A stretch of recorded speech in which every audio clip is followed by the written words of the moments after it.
तो आरबीआई ने बड़ा तोहफा दिया है। बड़ी जानकारी, सस्ते होंगे घर, कार समेत सभी तरह के लोन और ईएमआई। रेपो रेट में 50 बेसिस पॉइंट्स की कटौती की गई। बड़ी जानकारी आप तक पहुंचा रहे हैं। जो रेपो रेट में 50 बेसिस पॉइंट की कटौती हुई है और अब घर, कार लोन ये सब सस्ते हो जाएंगे। बड़ी अपडेट, जहां रेपो रेट में 50 बेसिस पॉइंट्स की कटौती की गई है। अब यानी कि आप कोई लोन लेते हैं, वो घर, कार समेत कई तरह के लोन और ईएमआई से सस्ती हो जाएंगी। रेपो रेट में 50 बेसिस पॉइंट की कटौती की गई है। तो आरबीआई ने ये बड़ा तोहफा दिया है। हमारे साथ हमारे सहयोगी ललित कांडपाल जुड़े हुए हैं और ज्यादा जानकारी लेंगे। ललित, क्या अपडेट मिल पा रही है? आरबीआई ने एक बड़ा तोहफा दिया, एक बड़ी राहत दी है।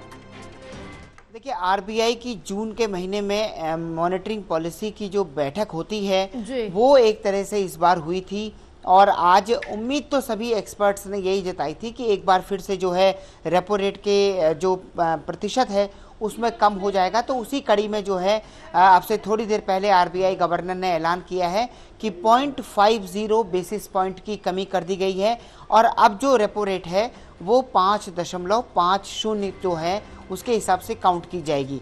इसका आम आदमी के लिए सीधा मतलब यह है कि अगर आपने घर के लिए लोन लिया हुआ है, अपनी कार के लिए लोन लिया हुआ है या पर्सनल लोन लिया हुआ है या किसी भी तरह का दूसरा लोन लिया हुआ है, तो आने वाले दिनों में हम देखेंगे कि उसमें जो है कमी हो जाएगी। उसके जो रेट ऑफ इंटरेस्ट है उसमें हमको कमी देखने को मिलेगी और अगर रेट ऑफ इंटरेस्ट कम होता है तो आप जो ईएमआई चुका रहे हैं उस ईएमआई में भी कमी हो जाएगी। यानी कि अगर अभी तक आप किसी कार की ईएमआई जो है 15,000 रुपये दिया करते थे तो इसके कम होने से जो है वो 14,000 कुछ रुपए तक आ सकती है, 14,500 कुछ रुपए तक आ सकती है।